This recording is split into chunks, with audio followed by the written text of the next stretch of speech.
Asif works as a volunteer with the charity Positive Action in Housing. They have agreed to take up Saeed's case because there is increasing concern about his mental state. At the moment, there is no more energy in my heart. The only thing I can think of is, maybe I will kill myself. And that's the only thing I can think of right now. I don't want to return to Afghanistan. I am losing the will to live.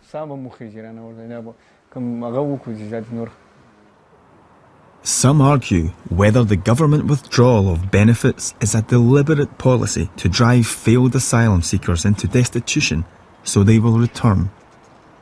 Our view is that people in the asylum process should be supported from the time they arrive till the resolution, or at the end of the process, whatever that resolution is. So withdrawing support at any point, in our view, is not the right thing to do. It doesn't solve any problems, it just creates more problems. It creates problems of destitution, people living rough on the street. But that's not the way to deal with a system like this. Now, if somebody fails their asylum claim at the Home Office, in the court, at the Court of Appeal, that's it. They have no legal right to be here. And to expect the British taxpayer, Scottish taxpayer, to pay for people who have absolutely no right to be here, to stay here indefinitely on benefits, I mean, it's absurd, isn't it?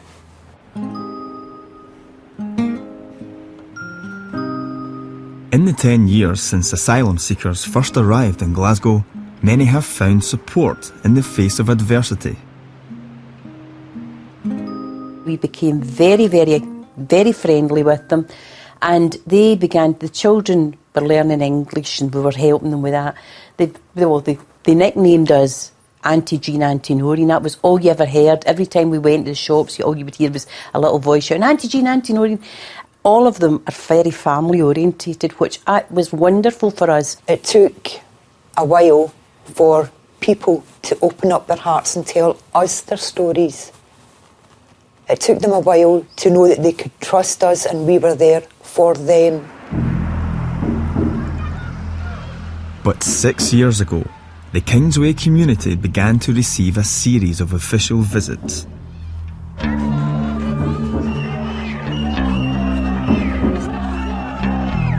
It was the most horrific thing I ever saw in my life. 2 black vans draw up and I thought, what the hell at this time in the morning? And out comes men with all I can call it is riot gear, helmets, armour. And I thought, what's going on? It was the start of a series of dawn raids on the flats. The police would arrive to take away the failed asylum seekers. We came here for safety, we want to be safe. Parents were handcuffed, children dragged from their beds. They were locked up and then deported. We decided that every morning we would go downstairs and hold a protest.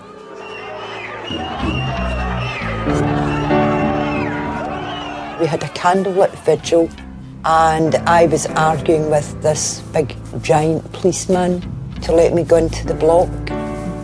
No. I stripped myself down to a t-shirt, took my glasses off, demanded that he let me in. No. I says, what family you done raiding? I don't know. What country do they come from? I don't know. What floor do they live on? I don't know. I says, you don't know very much about the job that you're doing, do you? I said, but let me assure you, we will be here every day that God sends us. We will be here.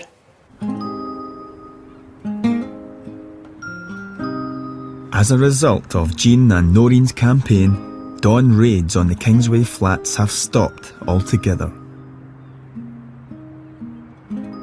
Of the asylum seekers that have got their status and that are now living here, all the young people are growing up. We have now got young girls of 16, 17 who are all planning great careers, and their careers are they're working for Scotland, doctors, nurses, lawyers. So I think we've benefited by the people that have stayed here, by those asylum seekers. Scotland's benefited by them. Assessing the economic impact of immigrants is a political minefield. Recent Home Office figures indicate that overall, foreign-born citizens contribute more to the public purse than they cost in benefits. But there are no verifiable figures for refugees. Today we're going to do a challenge. Right, so who can tell me what a challenge is? At this higher education college, a group of students are adapting to their new life in Glasgow. You've got to build the tallest thing that you can. And it doesn't matter how tall it is, if it doesn't stand up, you don't win the challenge. Right, are you ready? Yes. 1, 2, 3, go! Okay, let's lift them together. These pupils come from some of the most violent countries on earth. The Congo, Sudan, Kurdistan, Iraq. The college plays an important part in helping to rebuild their lives. The reasons they're in teams is because it means they have to speak to each other, they have to communicate, they have to listen, and they have to use English because that's the only language that's common for each group. The same. You have to put something. Make something. Among the pupils is Rima and Mariam. Religious persecution forced her to flee her native Eritrea. A seemingly normal teenager, she shares with many of her classmates an often violent and traumatic history. Rima wants to put her past behind her and get on with forming a new life with her guardians in Glasgow. Rima is a lovely girl. She is very serious. She's really committed to learning. When she gets homework, she really works at it. She's an unusual 17-year-old in that sometimes we have to tell her to stop doing homework. She's really keen to think about being an engineer, a civil engineer in the future, and how you build bridges, how you build dams, how you make things work and buildings stay up. But there's a problem. The authorities do not believe all of Rima's story. Rima's route to Europe was similar to one taken by thousands of African refugees. A fortune is paid to people traffickers, with no guarantee of safe delivery or even survival.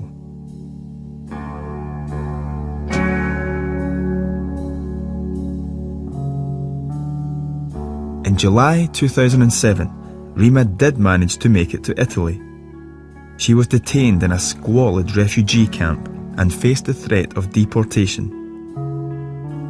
She made her way across Europe to Calais, where she was smuggled into Britain. Eventually, Rima found her way to Glasgow. After a period of living rough, she was taken in by Alison and Robert. But the future for this new family is far from certain. The authorities do not believe Rima's age. If she can prove she is 17, she can stay. But the odds are stacked against her. It is brutal. It is an impossible maze of bureaucratic complexity that defies understanding and defies logic and is fraught with internal contradictions.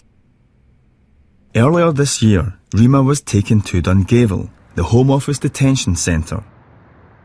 The authorities insisted that she was an adult and therefore her claim was bogus.